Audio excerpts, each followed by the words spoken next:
Masyarakat sering memperhatikan bahwa acara-acara besar yang diadakan di luar ruangan seringkali berakhir dengan cuaca yang cerah, meskipun musim hujan sedang berlangsung. Rasa penasaran ini memunculkan pertanyaan tentang bagaimana penyelenggara acara bisa memastikan langit tetap cerah saat momen-momen besar berlangsung. Hal tersebut dikarenakan adanya pawang hujan.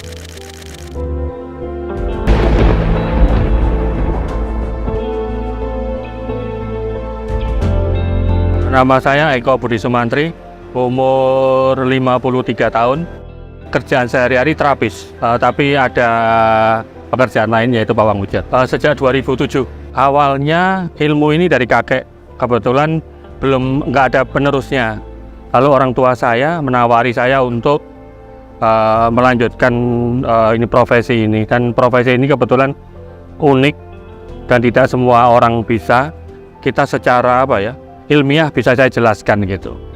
Kalau saya, alhamdulillah saya ini muslim, jadi ada doa-doa yang berhubungan dengan itu. Contohnya begini, jadi takdir itu ada dua. Ada takdir yang mubrom itu tidak bisa direkayasa. Orang kepingin sembuh, berobat. Nah, pawang hujan juga begitu.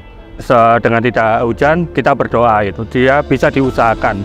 Jadi takdir yang bisa mu'alak namanya.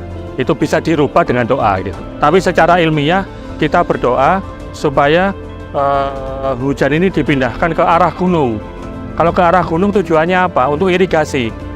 Jadi kita bukan membuang ke arah mana yang tidak bermanfaat. Jadi kita berdoa, ya Allah, pindahkanlah mendung dan hujan ke arah gunung. Nah, gunung itu kan mengairi sawah. Nah, itu tujuannya itu. Jadi kita memindahkan tapi tetap bermanfaat untuk kehidupan kita sehari-hari gitu. Kita full zikir, dan selama zikir mohon maaf panitia tidak boleh untuk ngajak ngomong karena kita fokus, karena kita urusannya dengan yang di atas.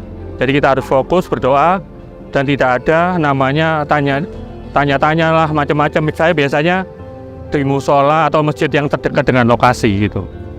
Macam-macam, yang banyak itu wedding, lalu musik, acara-acara kantor gitu.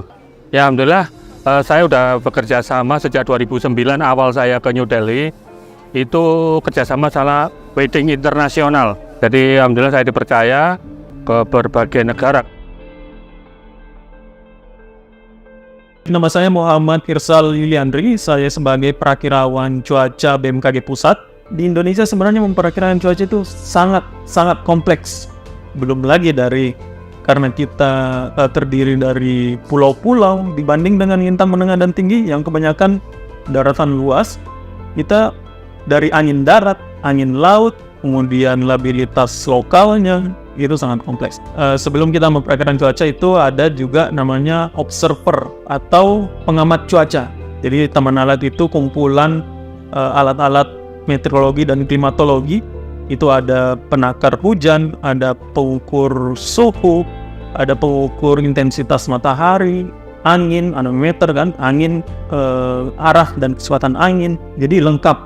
Nah, dari pengumpulan data-data itu kita pertukarkan secara global, internasional. Kita pertukarkan dari negara-negara lain, kita dapat datanya, kita juga mempertukarkan datanya. Dan kelanjutan dari itu menghasilkan ada yang namanya numerical weather prediction. TMC itu teknologi modifikasi cuaca ya, yang sebelumnya memang dari BPPT, tetapi sekarang sudah bergabung ke BMKG. Biasanya setiap TMC teman-teman forecaster atau perakiraan cuaca itu ikut dilibatkan pada kegiatan teknologi modifikasi cuaca. Oke, teknologi modifikasi cuaca ini sebenarnya salah satu bentuk intervensi manusia ya untuk membuat peluang terjadinya hujan gitu. Entah itu mempercepat terjadinya hujan ataupun mungkin menambah curah hujan. Mungkin di Indonesia ya, terutama saat ini beberapa diterapkan. Terutama yang paling sering digunakan yaitu menggunakan dynamic cloud seeding, yaitu melakukan penyemaian kepada awan menggunakan NaCl powder. Biasanya itu bahan semai dari garam atau NaCl berukuran halus, yang dimasukkan ke dalam awan. Jenisnya selain ada HPL powder, kita juga menggunakan flare, itu sama juga konsepnya, menyemai awan. Terus ada juga menggunakan liquid. Terus juga kita juga bisa water mist untuk menghilangkan polutan, dan juga ada yang dari ground. Dari ground itu ditembakkan kepada awan, dan beberapa jenis teknologi modifikasi cuacanya yang belum digunakan di Indonesia, mungkin salah satunya adalah elektrik ya.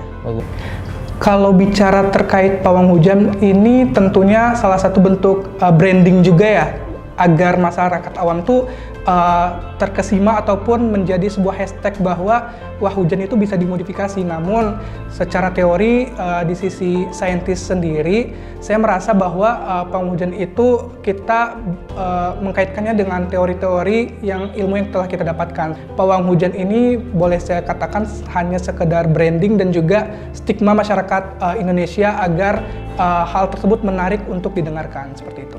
Masalah mereka nggak percaya, ya silahkan, itu kan hak mereka. Jadi masalah kepercayaan tergantung klien masing-masing gitu.